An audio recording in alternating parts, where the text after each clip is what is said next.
Hello, everyone, and welcome to the Synthetic Plot channel. If you enjoy our content, please consider subscribing and hitting that like button. Today, we are going to discuss the 1989 film Kickboxer. The story centers around the Van Damme brothers, David and Kurt, who are deeply invested in the world of martial arts. David, the elder brother, is a seasoned kickboxer, finding considerable success in the American circuit, fueled by the dedication and disciplined training he shares with his younger sibling. Their journey takes an unfortunate and brutal turn when they travel to Thailand. David, seeking a true test of his skills, challenges the reigning, seemingly invincible champion of Muay Thai, Tong Po. Tong Po, a truly terrifying figure in the ring, represents the raw, unforgiving nature of the sport in Thailand. His style is less about points and more about devastating, bone-jarring impact, something David perhaps underestimated in his ambition. The fight itself is a spectacle of violence, ending not in a knockout victory for David, but in a horrifying paralysis after Tong Po delivers a final, crushing blow. The sheer brutality of the event leaves David permanently crippled, shattering his career and the brothers' shared dream. Kurt, witnessing his brother's destruction, is consumed by a burning need for vengeance. He is the less experienced fighter, perhaps possessing the technical skill, but lacking the veteran's composure.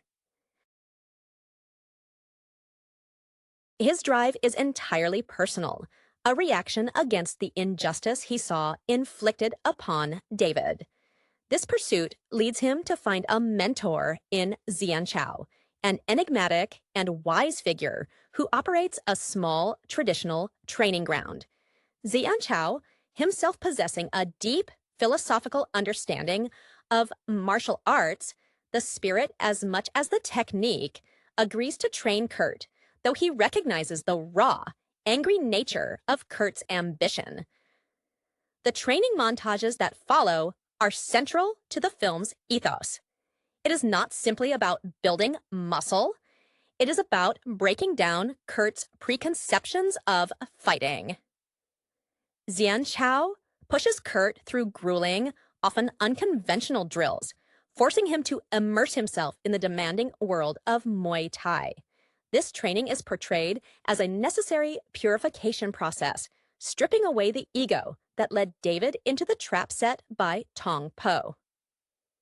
Kurt learns the subtle defenses and the devastating power required to face a fighter like Tong Po, who operates outside the conventions of structured competition. Meanwhile, David struggles with his new reality, the helplessness amplifying the trauma. Kurt's progress is slow, punctuated by moments of doubt, yet he perseveres, driven by the memory of his brother's fall. The narrative builds toward the inevitable rematch, which is arranged by Xian Chao, skillfully manipulating the situation to force Tong Po into a proper, rules-bound contest, a place where Kurt can actually compete without being immediately pulverized. The final confrontation is everything the setup promised. Tong Po arrives as an unstoppable force, confident in his brutal supremacy. The fight is a genuine war of attrition.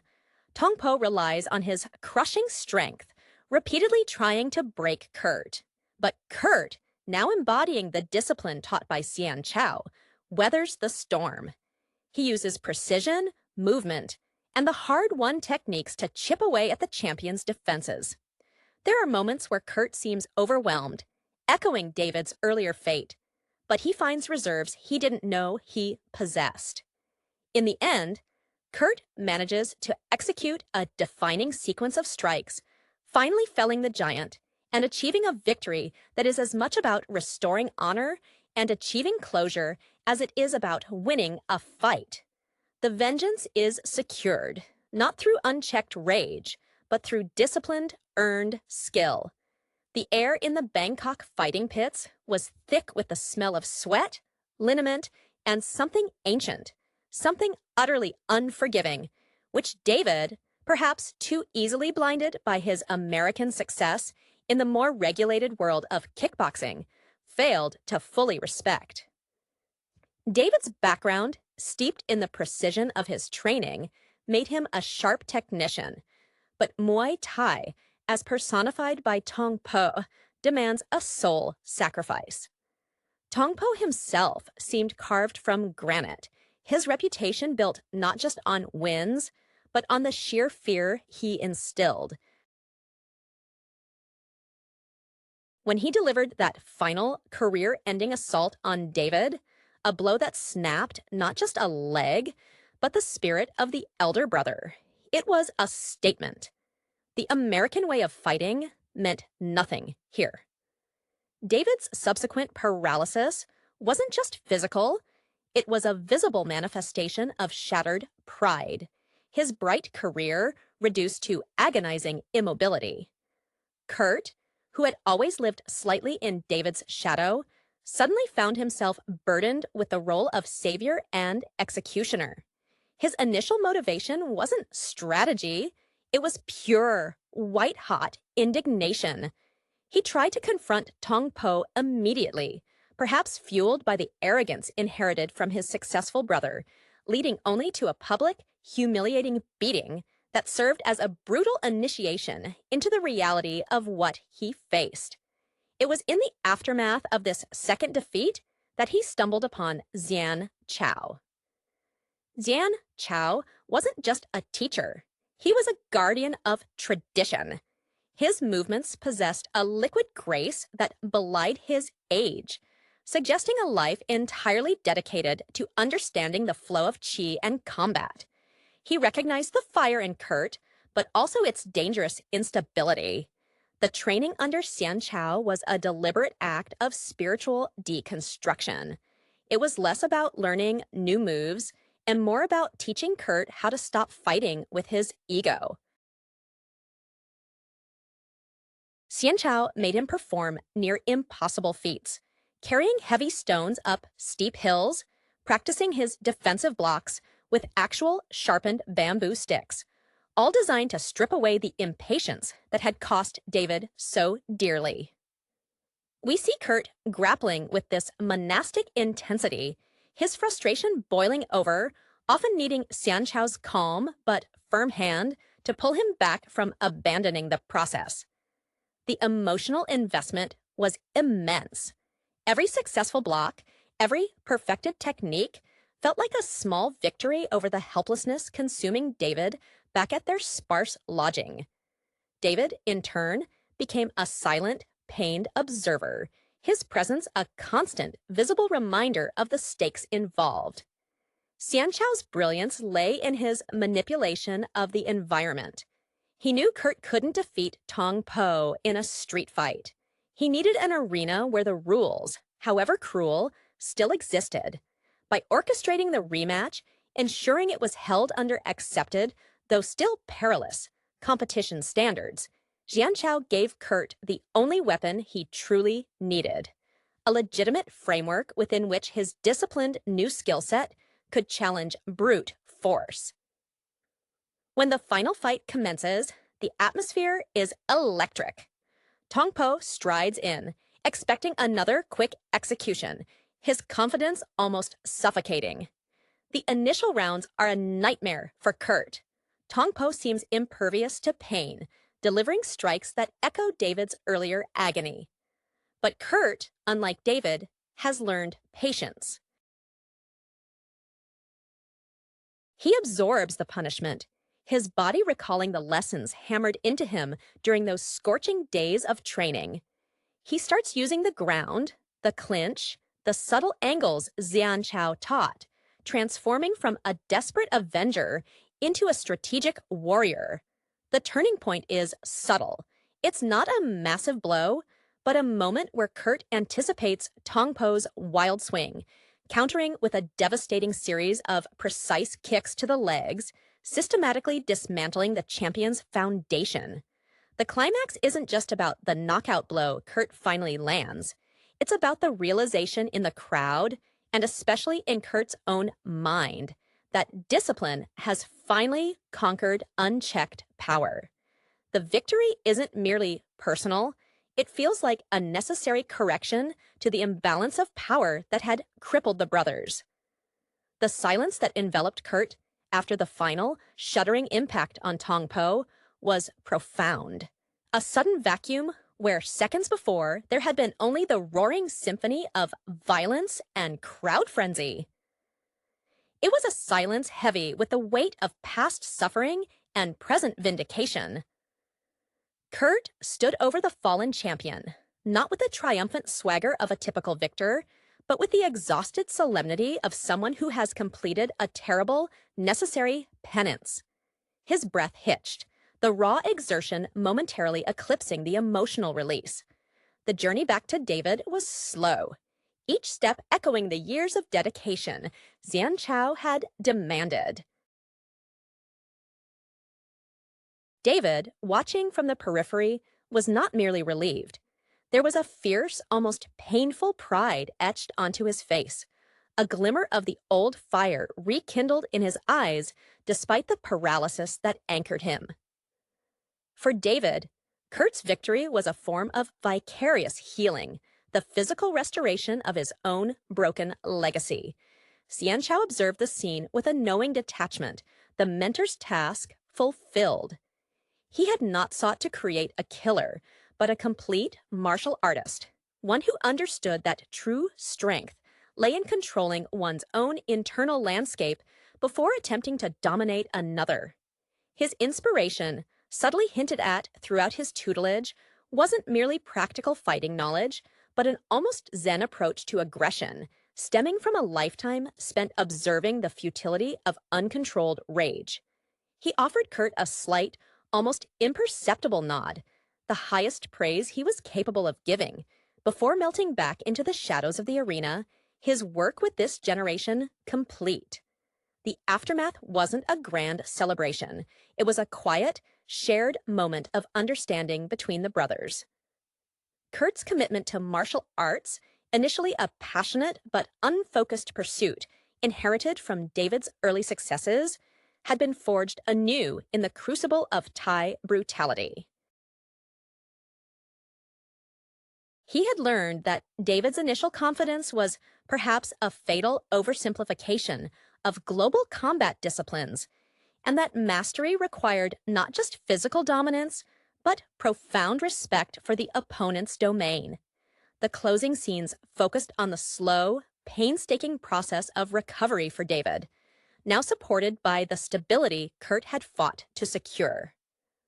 The bond between them, tested by crippling injury, burning vengeance, and grueling self-discipline, was solidified. Kurt had walked into the darkness, seeking revenge for his brother, and emerged carrying the hard-won wisdom that the truest fight is always internal, a continuous process of refining spirit and technique against the inevitable challenges life and opponents like Tong Po will relentlessly present. The violence had served its purpose, not as an end, but as the harsh catalyst for true growth. The weight of that victory settled upon Kurt not as a crown, but as a responsibility. The immediate thrill of seeing Tong Po fall quickly faded, replaced by the sobering reality of what it took to achieve that level of mastery. He understood now that the world of competitive fighting, far from being a gentleman's sport, was a brutal transaction where one's physical integrity was the currency. His dedication to Xian Chao's teachings was no longer merely about saving David. It had become an intrinsic part of his identity, a philosophy absorbed through the pain of broken guards and the sting of sweat mixed with tropical heat. David, though unable to walk unaided, began to find a new focus. The paralysis remained a constant, cruel reminder of the consequences of hubris. Yet the presence of Kurt, now possessing the discipline David himself perhaps lacked when facing the Muay Thai titan, became an unexpected source of strength. He started to advise Kurt not on technique, which Xianchao now commanded, but on the mental fortitude required to handle sudden fame and the inevitable challenges that would follow such a public conquest. David's career as a technical fighter was over, but his understanding of the psychology of the ring remained sharp, a cautionary tale embodied in his own body. Kurt, meanwhile, resisted the natural inclination to seek out the next big challenge or bask in the spotlight. The lessons learned under Xianchao emphasized cyclical improvement, not linear conquest. He spent quiet weeks maintaining the rigorous training schedule, recognizing that the equilibrium achieved in that final fight was fragile. He honored Xianchao's mentorship by refusing to become arrogant, often returning to the humble training grounds simply to meditate among the bamboo, reinforcing the mental barriers against the easy descent into uncontrolled aggression that had plagued him early on. The fire was banked, transformed from a destructive blaze into a steady, internal engine. The community in Thailand, initially skeptical of the American challenger, began to show a grudging respect. Xianchao orchestrated a subtle integration of Kurt into the local martial arts fabric, ensuring he understood that true respect was earned through continuous demonstration of humility alongside skill. The memory of Tong Po, though vanquished, served as a spiritual benchmark, a demonstration of the extreme they had overcome.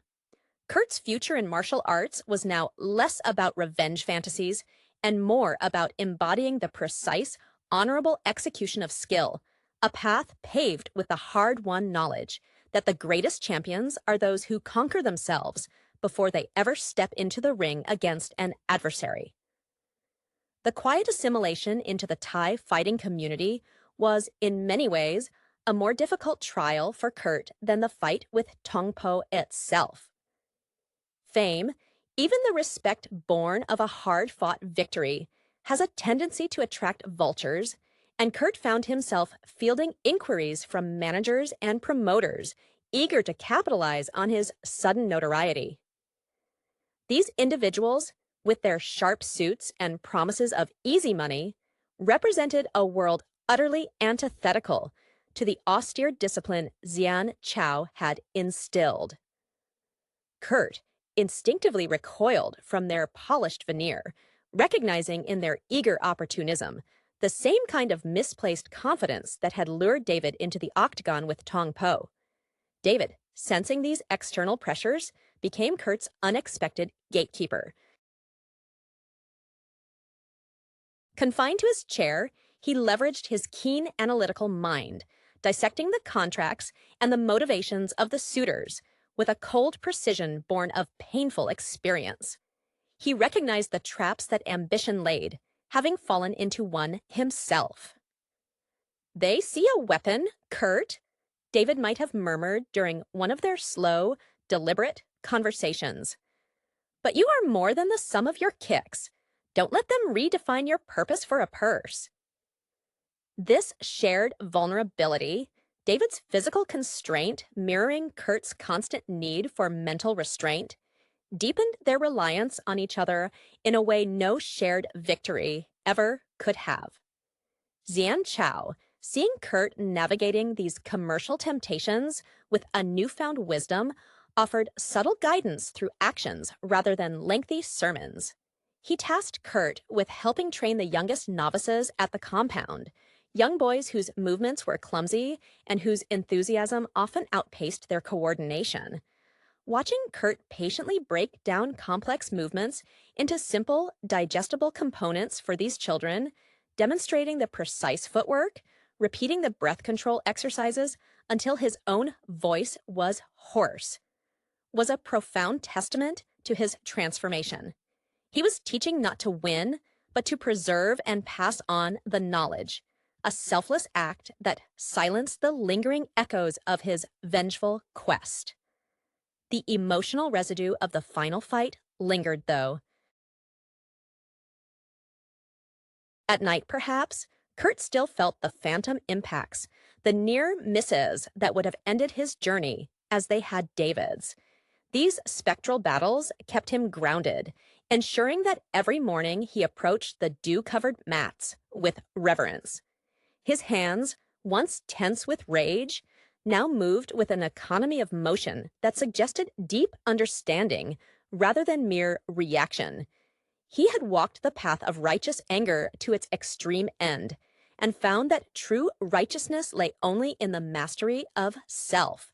The quiet life that followed, one dedicated to refinement rather than conquest, became the enduring monument to his brother's sacrifice and Xian Chao's unwavering faith. The slow rhythm of instruction at the compound offered Kurt a necessary sanctuary from the clamor of the outside world. He found a certain meditative peace in the repetition demanded by the young students. Their innocent mistakes mirrored his own early arrogance, offering him a chance to heal the past by meticulously shaping their future efforts. He learned that teaching required a deeper engagement with the fundamentals than simply performing them under duress. When a young boy struggled with the basic chambering of a knee strike, Kurt wouldn't just correct the angle. He would recount the precise moment in his training when Xian Chao had forced him to hold that position until his muscles screamed in protest, translating abstract discipline into tangible memory for the novice. David, witnessing this selfless teaching, began to engage more actively with the world outside his immediate physical constraints.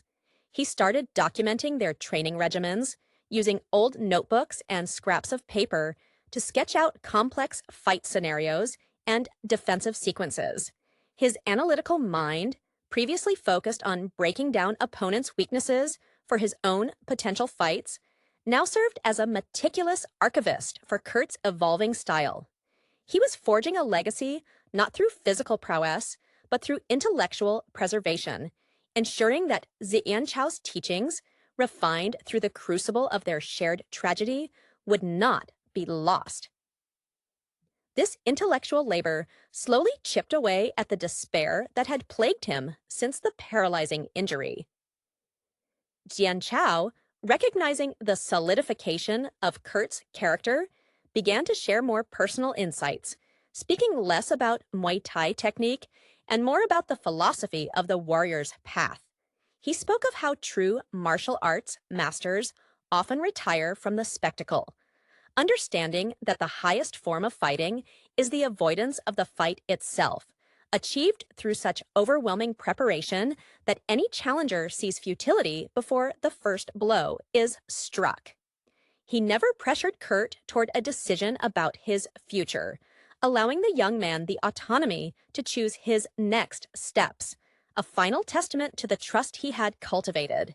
The bond between the brothers transcended the physical recovery. They communicated in a shorthand developed over years of shared sacrifice, now colored by the wisdom gained from near total loss. Kurt understood that his strength was now tethered to David's continued, albeit stationary, presence. They were no longer just two fighters. They were a complete unit. One, the embodiment of skill achieved through pain. The other, the embodiment of wisdom gained through observation. The Thai sun continued to beat down on the humble grounds, but for the Van Dammes, the internal storm had finally subsided, leaving behind the quiet, sturdy foundation of hard-earned peace. The serenity found within the walls of the training compound was fragile, built upon the very violence they had survived.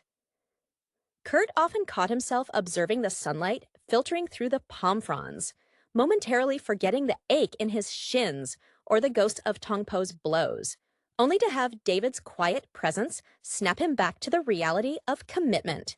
David's notebooks, filled with intricate diagrams and philosophical musings scribbled alongside training schedules, became a tangible link between their past ambition and their present reality. He was writing the unwritten sequel, the manual on how to survive the aftermath of a spectacular failure. One afternoon, a visitor arrived, a representative from a large, established American martial arts organization, sleek and entirely out of place amongst the dusty mats and steaming incense. This man, whose name was forgotten as soon as he spoke it, attempted to lure Kurt back to the West with offers of endorsements and televised exhibitions, painting a dazzling picture of fame far grander than anything David had achieved pre-injury. The temptation was subtle, aimed not at Kurt's pride, but at his desire to secure better medical care and a more comfortable life for David. Kurt politely yet firmly declined. He pointed not toward the door, but toward David, who was meticulously checking the tightness of a binding on Kurt's worn sparring gloves. "My commitment is here," Kurt stated, his voice carrying the calm resonance Xian Chao had helped him cultivate. "The rewards outside are fleeting. The lessons here are foundational." David caught Kurt's eye and offered the slightest nod, a gesture that carried the weight of 1,000 unspoken agreements. They were no longer chasing external validation. Xian Chao, watching from the doorway, finally offered a rare, full smile. He saw that Kurt had internalized the greatest lesson, that the pursuit of martial excellence must serve something greater than the self. It wasn't about defeating Tong Po. It was about transforming the potential for destruction into a disciplined force for good, or at the very least, self-preservation. The mentor knew his true work was complete when the student no longer needed the master's shadow to guide his steps. He began spending more time focusing on the philosophical texts he kept hidden away, leaving Kurt to manage the daily practicalities of the compound, effectively passing the stewardship of the small tradition to the younger man. The brothers settled into a sustainable existence, one characterized by purpose rather than adrenaline. Kurt continued to train rigorously, but the focus shifted entirely from destructive power to effortless defense and mastery over the self. David found peace in his role as a strategic backbone, using his sharp, if tragically informed, perspective to fortify Kurt's spirit. Their shared history, once a source of agonizing trauma, had evolved into an unshakable foundation. They were not just survivors. They were architects of a quiet, hard-won future, proving that sometimes the greatest victories are those fought and won entirely away from the glare of the public arena. The deepening sense of stewardship settled naturally upon Kurt's shoulders, feeling less like a burden and more like the inevitable consequence of true mastery. He wasn't just teaching techniques anymore, he was embedding a philosophy. The young initiates at the compound began to reflect the quiet authority emanating from him, adopting a gait that was less aggressive and more deliberate, echoing the measured steps Xian Chao had first demonstrated. Kurt found that the more he poured his understanding into them, the clearer his own path became, creating a feedback loop of clarity and discipline. David, meanwhile, transcended his physical limitations through sheer mental acuity. His analysis of opponents had evolved beyond simple physical counters. He began studying the patterns of ego, the way an attacker's overconfidence could be mapped, predicted, and exploited, even if the physical execution was left entirely to Kurt. He started to see the fight with Tong Po not as a singular disaster, but as a perfect case study in situational failure, which he now meticulously cataloged as cautionary tales for Kurt. He was achieving a form of mental invincibility that mocked his paralyzed body. Their conversations shifted from strategy to philosophy, discussing the nature of commitment and the illusion of control, the very concepts that had defined their recent harrowing journey. Xian Chao, sensing that his most significant pupil had achieved internal alignment, prepared for a departure that was hinted at but never overtly announced. He began to withdraw from the daily rhythm of the compound, spending long, solitary hours by the temple overlooking the valley.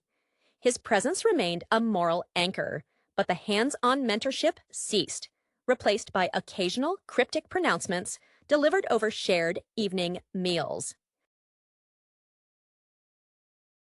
He spoke of the necessity for every teacher to become a student again, to move on when the lesson is learned, reminding Kurt that staying too long in one place can lead to stagnation, even in the pursuit of virtue.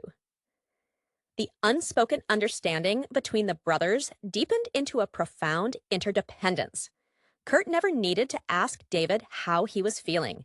The slight tension in David's jaw or the relaxed slump of his shoulders spoke volumes about his internal landscape. They had navigated the extremes of ambition and despair, and what remained was a shared, quiet ambition to live honorably within the framework of the discipline they had earned so dearly. The film's closing mood was not one of grand action, but of sustained, resolute internal fortitude.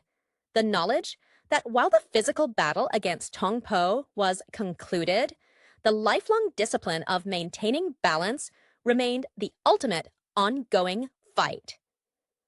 The true measure of their quiet victory was found in the subtle shifts in their daily routines.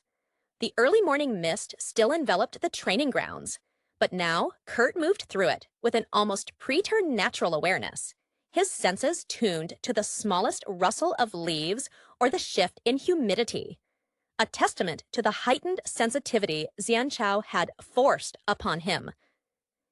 He no longer needed to actively look for flaws in his technique. The flaws themselves seemed to present themselves for correction, anticipating his gaze. David, finding solace in his immobility, became the compound's resident scholar of aggression. He devoured texts on physical conditioning and the psychology of combat, his mind perpetually active, compensating for his body's stillness. He often recounted anecdotes from obscure martial arts histories he uncovered, weaving narratives that underscored the principle that true force resides in intention, not muscle mass. He saw his paralysis not as the end of his career, but as an enforced sabbatical that allowed him to finally process the theoretical framework underpinning the chaos he had once embraced. His laughter, infrequent but genuine, often followed Kurt's slightly clumsy attempts to explain a complex philosophical point to a very confused young student, a sound that was perhaps the most healing thing Kurt had ever heard. Xian Chao's final departure was as understated as his arrival had been mysterious. One morning, the small, beautifully carved wooden staff he always kept near his sleeping mat was missing, and the space where he usually meditated was empty, save for a lingering scent of sandalwood. There was no dramatic farewell, only the sudden realization that the air felt different, lighter, yet somehow more demanding. Kurt and David understood immediately. The guiding hand was withdrawn, signaling that the crucible had cooled, and the forged metal needed to stand on its own. The brothers remained. They weren't planning to return to America or seek out further accolades. The vast competitive world outside seemed garish and hollow compared to the meaningful simplicity they had cultivated. Kurt continued to train the next generation, ensuring that the brutality faced in Bangkok served as a powerful cautionary tale woven into every lesson. Respect the power you seek to wield, for unchecked power consumes its wielder. Their story, stripped of sensationalism, became one of quiet endurance. Two men finding profound purpose, not in the height of victory, but in the steadfast commitment to the discipline required to survive the fall. The legacy they built wasn't one of championships, but of survival molded into wisdom, quietly thriving under the perpetual Thai sun. The passing of Xian Chao's direct oversight brought a subtle yet profound change in the atmosphere. The air, though still hot and humid, carried a new resonance of autonomy. Kurt felt the responsibility not as a mandate, but as an inheritance he was now shaping. He began to implement small, personalized innovations into the training, often born from moments of quiet contemplation where he connected a specific physical drill to one of David's written observations. He was synthesizing the teachings, merging Xian Chao's ancient wisdom with David's sharp, modern analytical critique of fighting, a fusion that felt uniquely theirs. David, feeling the weight of his own physical limitations lift slightly under the burden of his intellectual role, became intensely focused on the concept of internal geography in combat. He used his limited movement to illustrate points, drawing diagrams in the dust with a thin stick, showing Kurt how the placement of a single non-weight-bearing foot could compromise an entire defensive posture. He often spoke about the difference between David Van Damme, the kickboxer, who aimed to win, and Kurt Van Damme, the martial artist, who aimed to understand and flow. Tong Po, David once articulated slowly, his gaze distant, was predictable because he was only one thing, a hammer. We have to be everything else. Their existence took on a rhythm reminiscent of a monastery rather than a training camp. The occasional arrival of a lost traveler or an earnest local seeking tutelage was handled with quiet professionalism. Kurt demonstrated a patience that was startling, never rushing the learning process, understanding intimately that speed without perfect foundation only leads to spectacular collapse. He would spend hours helping the younger students refine their footwork, moving with a grace that seemed impossible given the trauma his own body had endured in the pursuit of learning. The scars on his hands and ribs were now less markers of past fights and more topographical maps of his dedication. The quietude was occasionally interrupted by the memory of the brutality, usually triggered by a specific sound, perhaps the dull thud of a heavy bag being struck too carelessly. In those moments, David would visibly tense, and Kurt would instinctively position himself slightly between his brother and the source of the noise, a silent, unbreakable promise of protection. This shared history of pain acted as an ongoing, invisible armor for them both. They had faced the worst imaginable outcome and found a sustainable life beyond it. Their story wasn't about becoming champions in the eyes of the world, but about becoming masters of their own constrained reality. They existed in a space where ambition had been replaced by devotion, and that devotion, rooted deeply in the Thai soil, was more enduring than any fleeting trophy. The sense of continuity at the compound became their anchor against the relentless passage of time. Kurt found that his focus was sharpening to such a degree that he could anticipate the needs of the trainees before they expressed them, a form of empathy honed by necessity. He often noticed the younger fighters attempting to mimic the powerful, decisive kicks he had used to fell Tong Po, but Kurt would gently redirect them. That strike, he would explain, his voice low but firm, was the final word in a very long argument. You must first learn the grammar. He understood that simply replicating the spectacular was meaningless without mastering the tedious prerequisites. David, confined yet remarkably mobile in his intellectual pursuits, began translating his observations into a cohesive doctrine. He saw his condition not as static paralysis, but as a new, highly specialized position within the martial arts framework, a position that offered unparalleled observational distance. He started writing poetry, surprisingly, short, stark verses reflecting on the nature of immobility and focus. These poems, often read aloud to Kurt during the quiet evenings, were metaphors for their life. Rigid structure necessary to contain explosive potential.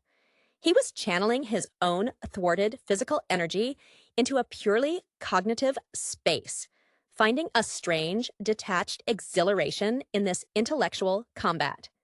The jungle surrounding their small haven, usually a source of simple ambient noise, occasionally delivered more urgent sounds.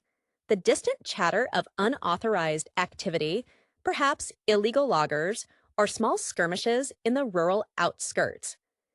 These sounds served as a potent reminder that the civilized rules Xianchao had fought to establish within the ring did not govern the wider world.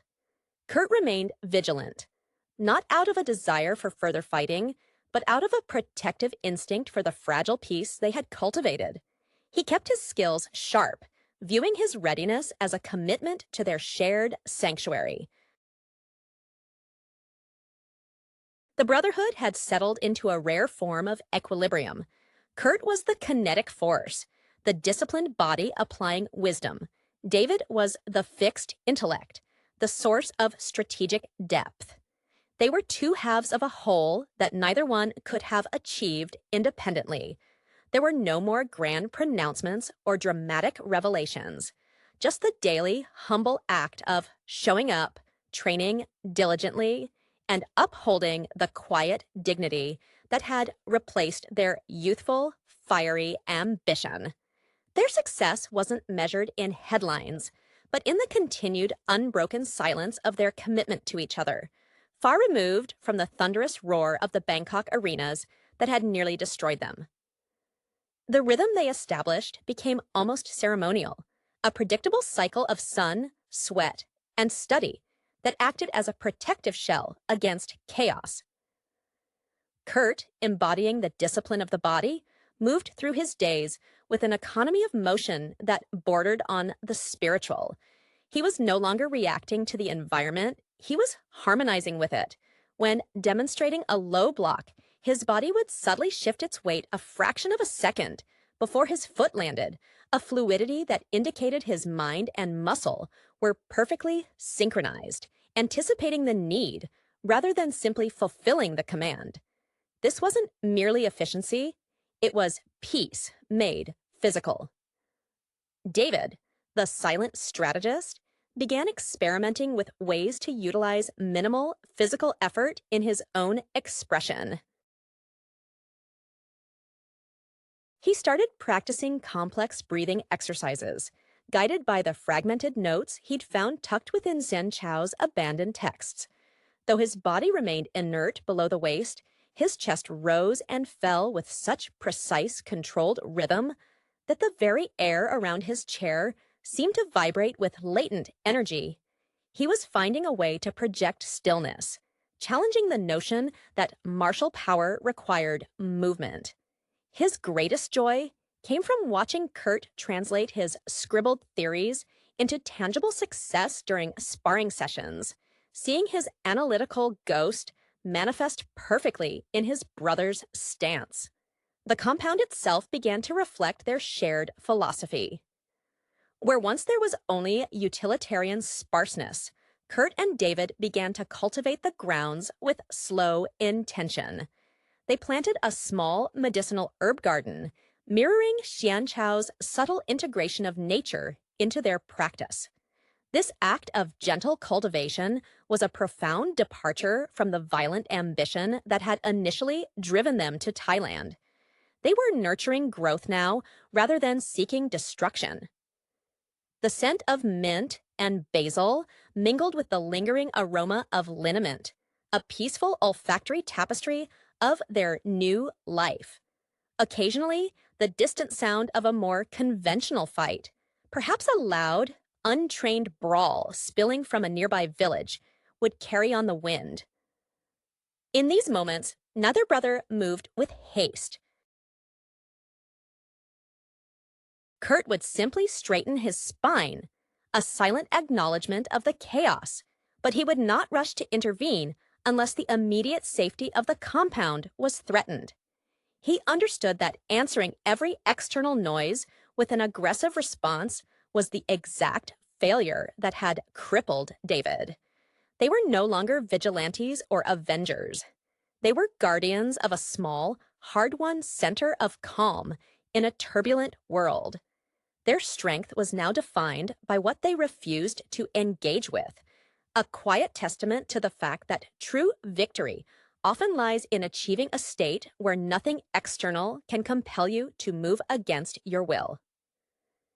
The external world, with its persistent demands for spectacle and conflict, seemed increasingly distant, a dull roar that barely penetrated the intentional quiet of their sanctuary. Kurt began to notice the nuanced differences in the trainees' focus. Some yearned for the thunderous glory he had briefly tasted, their eyes lingering too long on the faded photographs of his victorious matches. Others, however, were drawn to the profound stillness radiating from David's corner, sensing that the real fight was happening there, internal and unending. David, deeply immersed in his self-imposed study of breath control, found that his mental landscape was growing sharper, almost crystalline. He often felt a phantom ache in his legs, but it was no longer a signal of pain. It was a metronome marking the perfect rhythmic inhale and exhale. He started offering critiques based purely on Kurt's intention before a movement even manifested. "Your power is tethered too tightly to your ego on that transition, brother," he'd whisper, not judging the technique, but the underlying motivation. For David, this intellectual engagement was a form of continuous physical exertion, a triumph of will over circumstance that kept despair at bay. He was transforming from a cautionary tale into a living testament to psychological resilience. The medicinal garden became a shared ritual. While Kurt methodically tended the rose, pulling weeds with the same precision he once used to set a jab, David would direct him on which leaves to harvest and when. Their hands, one scarred and powerful, the other still and guiding, moved in near-perfect choreography over the small patch of earth. This shared, nurturing labor forged a deeper connection than shared trauma ever could. It was the active creation of peace, a tangible manifestation of their refusal to remain defined by violence. They were no longer just surviving the aftermath. They were building something meant to last, something inherently gentle. Xianchao's absence, initially a sharp absence, had faded into a comfortable, guiding spirit. The mentorship was internalized. When a complex problem arose in training, Kurt wouldn't look for a written solution. He would close his eyes, recall the faint, steady presence of his master, and the path forward would resolve itself with clarity. He understood that the greatest gift wasn't the power to defeat Tong Po, but the understanding that such power must be held lightly, responsibly. The compound was now truly theirs, a fortress not against external enemies, but against the internal entropy that had claimed so many ambitious fighters. Their life together was a slow, unwavering commitment to the principle that the fight for self-mastery is the only fight truly worth winning. The evolution of their life was characterized by a profound rejection of escalation. Kurt found himself actively discouraging any technique that prioritized aggression over defense, often taking the brunt of a student's misplaced intensity just to demonstrate the superior stability of a purely defensive posture. He understood that the true measure of his training with Xianchao was not how hard he could hit, but how immovable he could become when struck unjustly. This commitment to passivity, when armed with lethal capability, was the most difficult lesson to impart, as it contradicted the very nature of combat sports they had once revered. David's poetry grew in complexity, moving beyond simple metaphor to explore the physics of stillness. He started composing riddles for Kurt, intellectual puzzles designed to force his brother to apply abstract philosophical concepts to immediate physical problems. One morning, he presented a riddle. I carry the weight of 1,000 defeats, yet my foundation is lighter than air. I strike with the force of a mountain, yet hold nothing in my hand. What am I? Kurt, after a long period of focused meditation, realized the answer was intent, the pure, unburdened will driving the action, divorced from attachment to the outcome. David's expression, when Kurt finally articulated the answer, conveyed the satisfaction of a mind fully engaged in its highest function, unhindered by the limitations of the flesh. A subtle tension arose, born not of conflict, but of divergent pathways of mastery. While Kurt was immersed in the doing, David was perfecting the knowing. Sometimes, Kurt felt a pang of guilt, a fleeting sense that he was living out the physical potential that David had been robbed of. He would sometimes halt a training session mid-flow, turning to David with an expression of deep, unspoken apology. David, reading the shift instantly, would gently wave him on. Go, he'd insist, his voice perfectly level. My path is one of observation. Yours is one of expression. Both are necessary to see the whole picture. This acknowledgement of their separate, yet equally vital roles solidified their partnership beyond mere brotherhood into a true symbiotic unit. The compound, now managed entirely by them, reflected this balance. The training area remained meticulously structured, a testament to Kurt's discipline. But surrounding it, the small garden David influenced flourished with deliberate, slow growth, a metaphor for their long-term vision. They were cultivating patience in every aspect of their lives, realizing that the fleeting, explosive fame earned against Tong Po was an anomaly, a fever dream compared to the slow, vital process of sustained, honorable living. Their reward was not applause, but the deep, resonant quiet that settled over the valley each evening, a silence earned through years of disciplined struggle against the darkness they had once welcomed. The 1989 film Kickboxer, an action vehicle expertly crafted around the raw physicality of Jean-Claude Van Damme, transcends its straightforward revenge narrative through a meticulous focus on rigorous training, cultural immersion, and the establishment of a classic cinematic underdog dynamic. David Sloan, portrayed by Van Damme, is introduced not as an established martial arts master, but as a competent American kickboxer whose pride is severely wounded, paving the way for a necessary and painful metamorphosis. His journey is immediately set against the backdrop of his brother Kurt's debilitating injury, a pivotal moment that pivots the narrative from a competition to a personal crusade. The film's inspiration clearly draws from established narratives of martial arts redemption, perhaps echoing elements of The Karate Kid, but transplanting the mentorship dynamic into a far more brutal and unforgiving environment. The true engine of the film's early success lies in the character of Xian Chow, played with compelling, almost mystical authority by Dennis Alexio, though it is the late Roy Chiao as the stoic and seasoned teacher, Palm, who provides the necessary philosophical anchor. Xian Chow himself is a fascinating, if slightly thinly drawn, representation of the outsider mentor, possessing undeniable skill, but a detached, almost aloof demeanor that tests David's patience and resolve. Van Damme, at this stage of his career, was capitalizing on the momentum built by Bloodsport, 1988.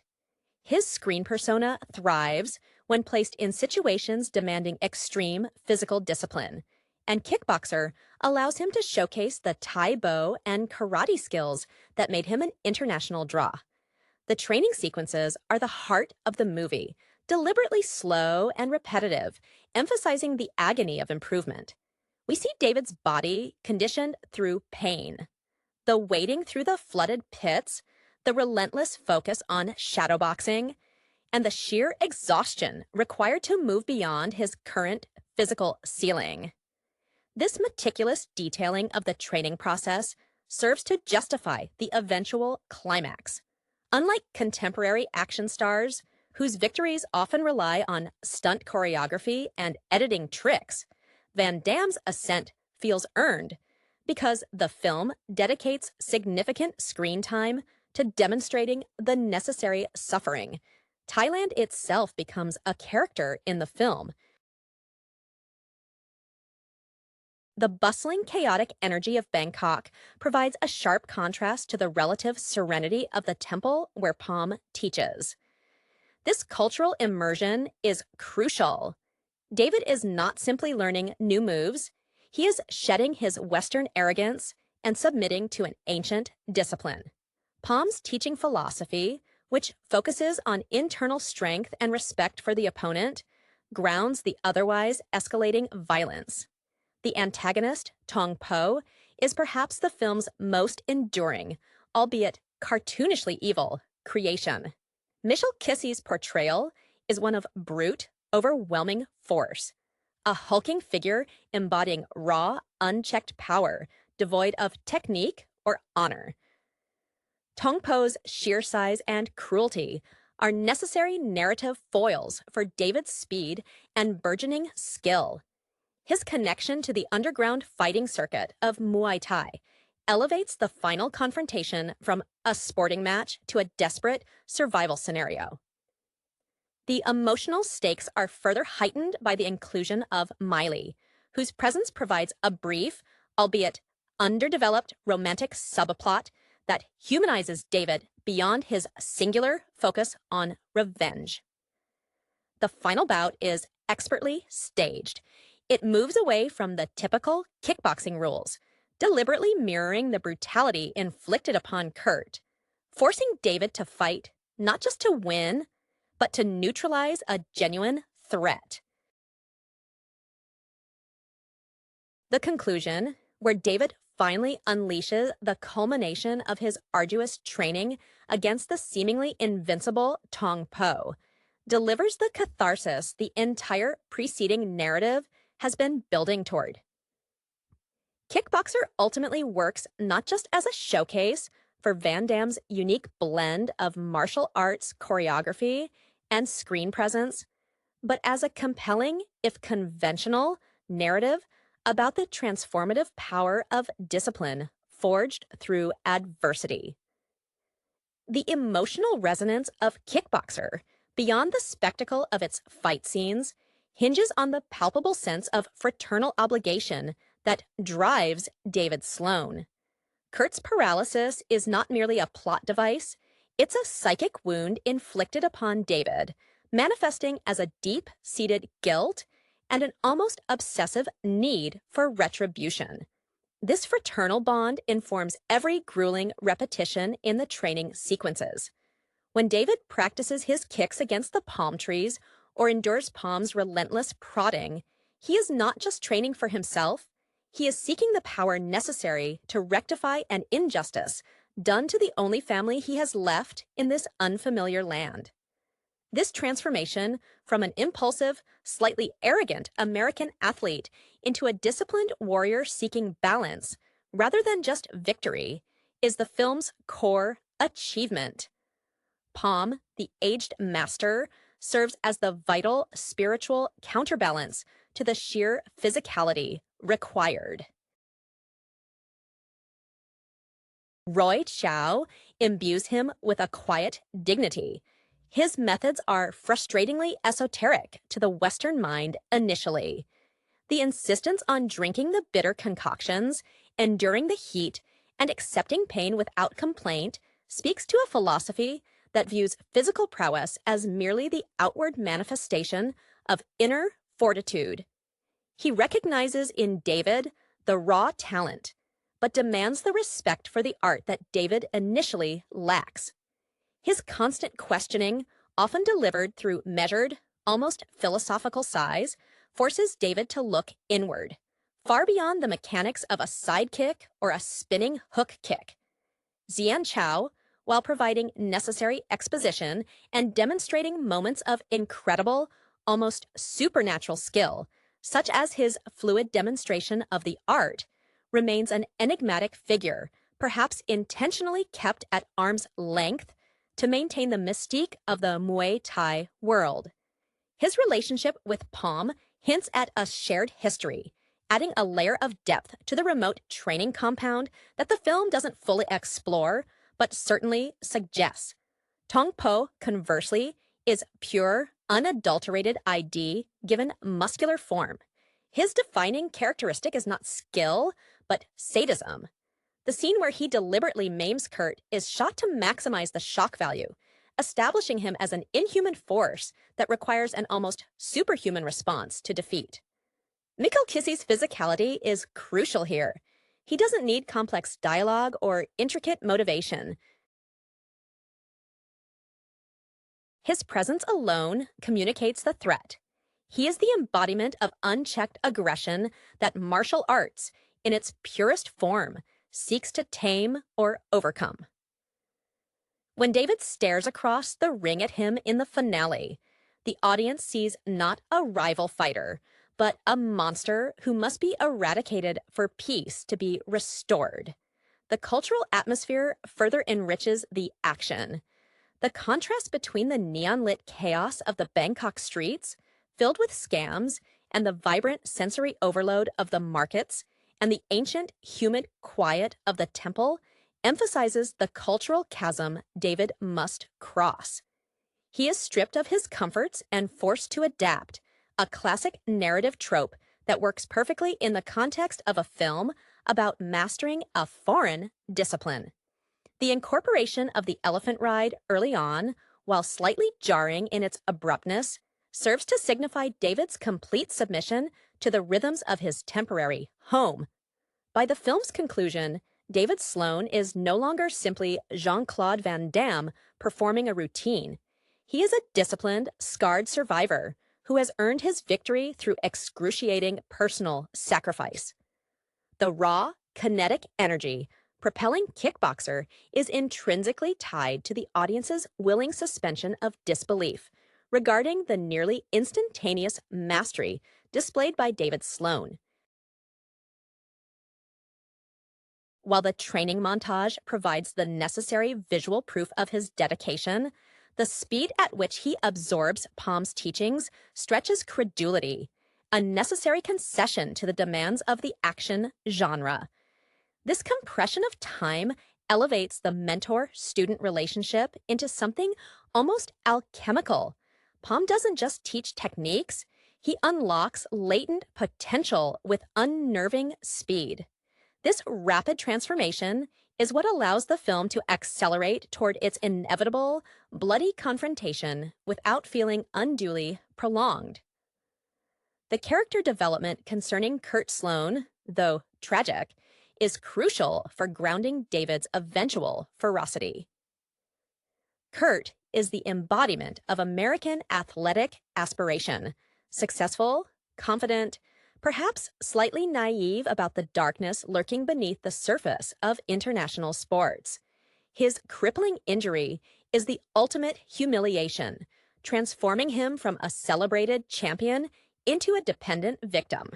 This vulnerability elicits a paternal, protective surge from David, overriding any professional sportsmanship. The visual of Kurt confined to the wheelchair becomes a persistent, nonverbal reminder of the debt David owes, fueling his grim determination.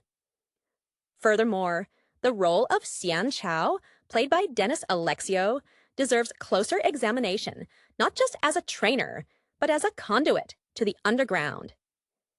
Xian is characterized by a lean, almost predatory grace that contrasts sharply with Palm's grounded mysticism.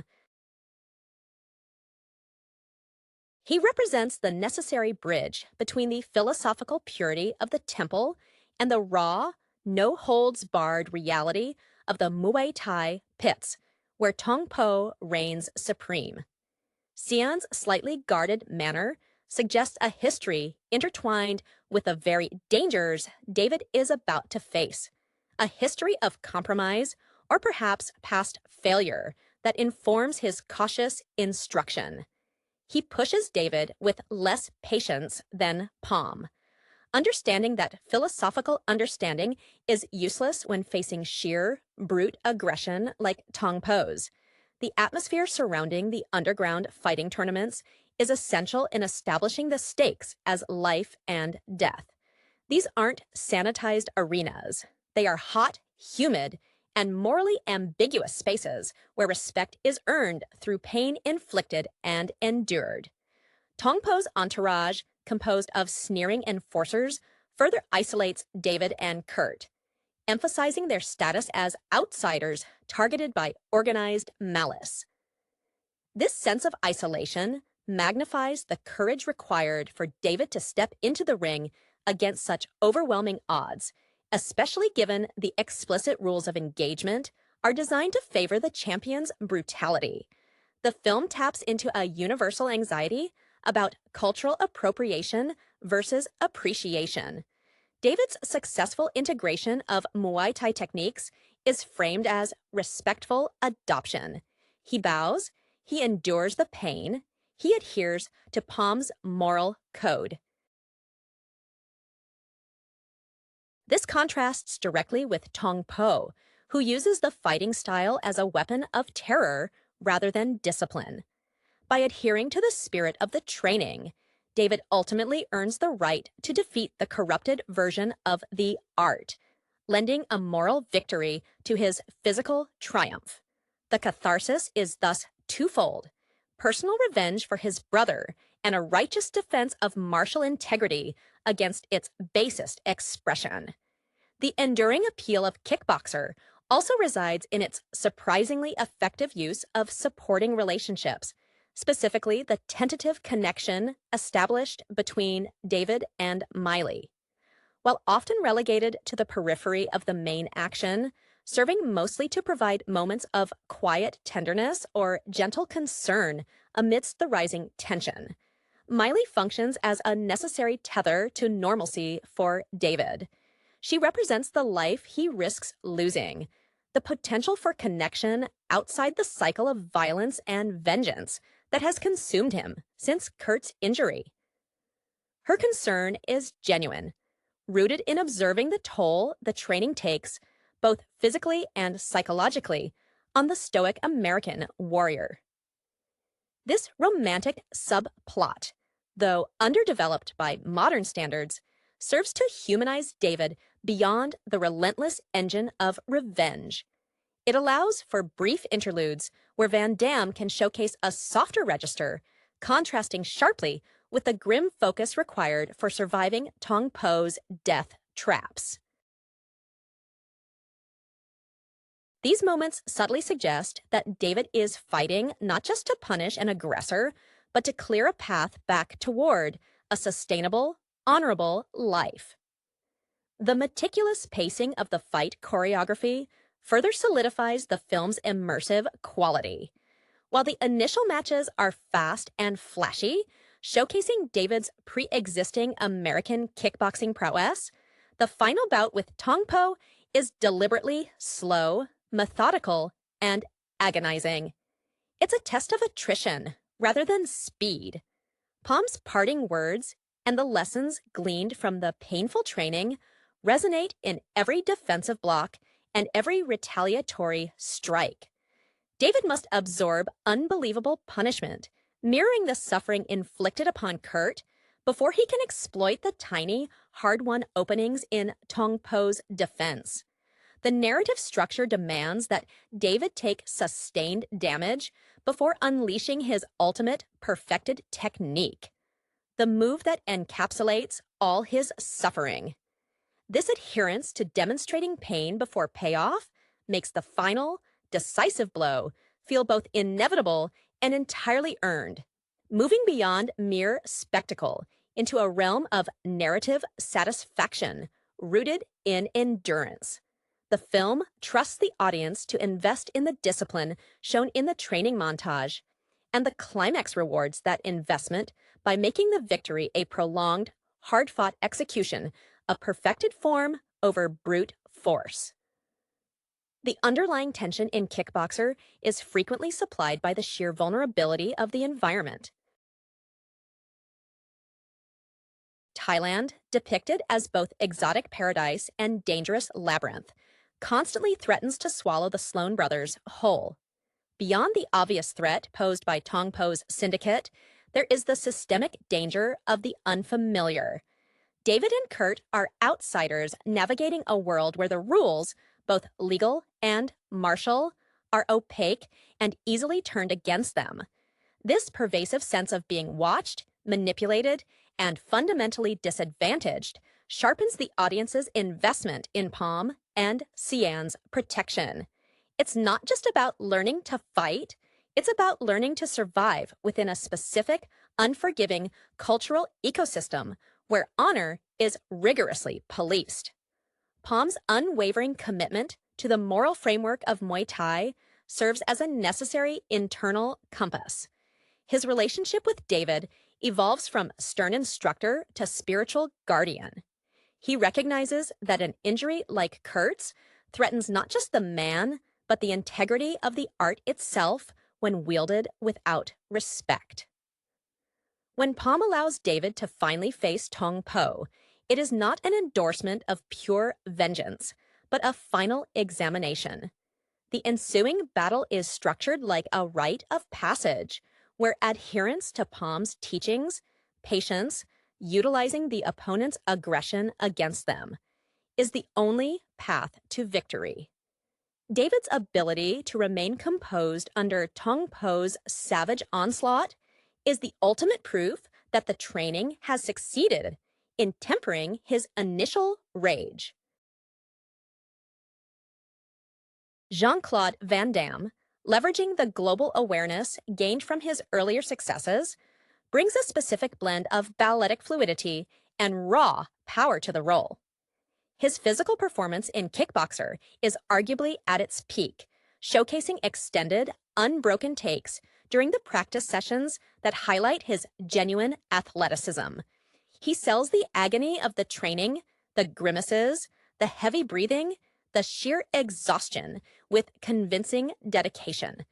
This commitment ensures that even when the plot mechanics lean heavily on cinematic cliché, the physical commitment of the star keeps the dramatic tension taut. The audience believes in the pain, and therefore they believe in the resultant power. The film remains a cornerstone of his early career precisely because it so effectively marries his physical gifts with a straightforward, emotionally resonant quest for justice. The deliberate contrast between the polished, almost sterile environment of Western kickboxing and the raw, earthbound intensity of the Thai training grounds highlights a thematic concern with authenticity versus spectacle.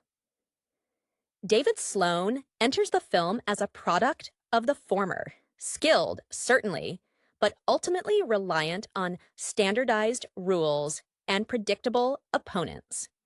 Palm's introduction to the concept of Muay Baran, the ancient roots of the martial art, forces David to shed the superficiality of his previous training.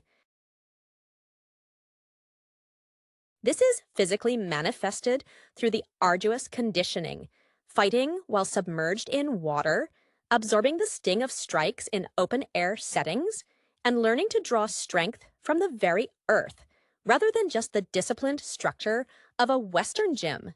This immersion is agonizingly slow, forcing the viewer to experience David's frustration as his established knowledge proves inadequate against true primal fighting wisdom. The character of Xian Chao, acts as the pragmatic intermediary in this transformation. While Palm provides the soul, Sian provides the necessary tactical awareness for the street-level brutality David must confront. His mentorship is less about philosophy and more about survival mechanics, how to anticipate the dirty tricks, how to use the unique weapons of Muay Thai, and how to maintain effectiveness when wounded. Jian's background suggests a familiarity with the dark underbelly that David must penetrate, imbuing his guidance with an urgent, street-smart realism that Palm's secluded detachment cannot offer. This dual mentorship structure, the spiritual grounding from Palm and the practical application from Xian, creates a comprehensive warrior ready for the specific evil embodied by Tong Po. Tong Po's characterization relies heavily on physical symbolism. He is not merely large, he is an immovable object whose strength is depicted as almost geological, suggesting that only a perfectly honed technique can chip away at his dominance. His victories are characterized by gleeful sadism. He enjoys inflicting lasting damage, making Kurt's paralysis an act of pure, unnecessary cruelty, rather than a means to an end. This moral bankruptcy is the primary justification for the extremity of the final confrontation. David's eventual triumph is framed not as defeating a superior fighter, but as successfully imposing order and discipline upon chaotic, violent excess.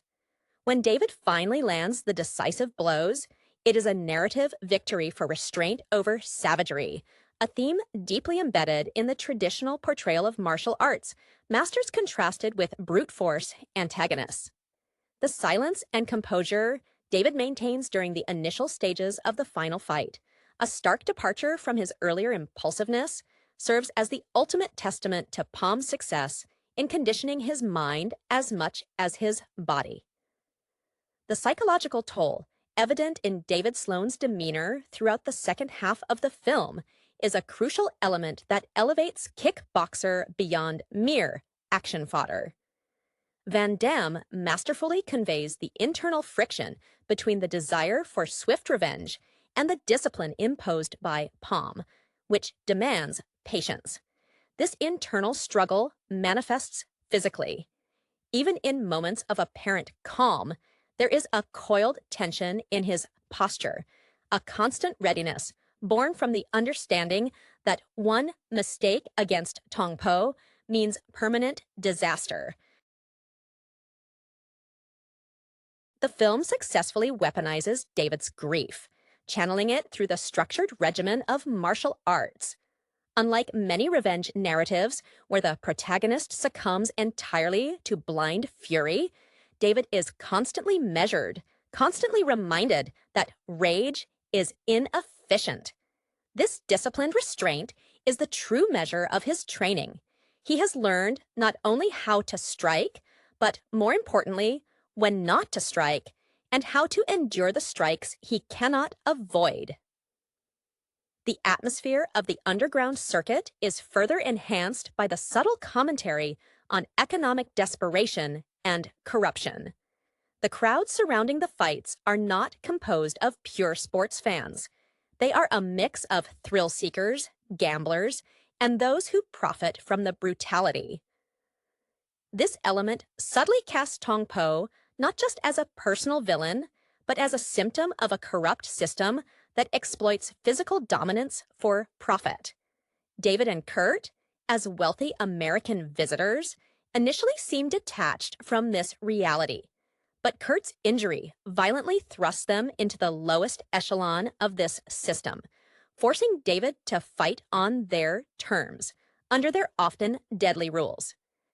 This juxtaposition between the clean, regulated world of American sports and the grimy, high-stakes environment of the illicit Bangkok rings underscores the film's central conflict: purity versus corruption. The role of Miley, while functionally a romantic interest, also serves as a witness to David's grueling transformation. She observes the physical changes, the increasing isolation, and the hardening of his gaze. Her gentle inquiries and moments of shared silence provide necessary visual punctuation, allowing the audience a moment to process the sheer brutality David has undergone before he is thrown back into the fray. Without these brief, grounding moments, David might devolve into an entirely one-dimensional fighting machine. Miley represents the possibility of a life redeemed, a future attainable only if David can successfully purge the violence from his life after exacting his justice, thus aligning his personal goal with the philosophical tenets Palm preaches about balance. Ultimately, the film's climax hinges on the audience believing that the ancient, esoteric training could genuinely overcome brute, contemporary physical dominance. The film pays off this narrative investment by ensuring that Tong Po is seemingly invincible until David executes a technique that transcends mere strength. It is the culmination of spiritual focus and perfected physical motion. The victory is not loud or immediately triumphant. It is a necessary, exhausting removal of an obstacle, paving the way for the slow, uncertain healing of Kurt and the hopeful, if understated, future suggested by David's relationship with Miley. Kickboxer succeeds by making the audience feel the weight of every single training repetition leading up to that final, deserved strike. The cinematography in Kickboxer, particularly in the sequences involving the final confrontation, meticulously employs visual language to emphasize the narrative themes of struggle and earned respect. Director Mark DiStefano often utilized low angles when framing Tong Po, making him appear monolithic and crushing, an almost insurmountable obstacle cast in shadow, reflecting the overwhelming nature of his villainy.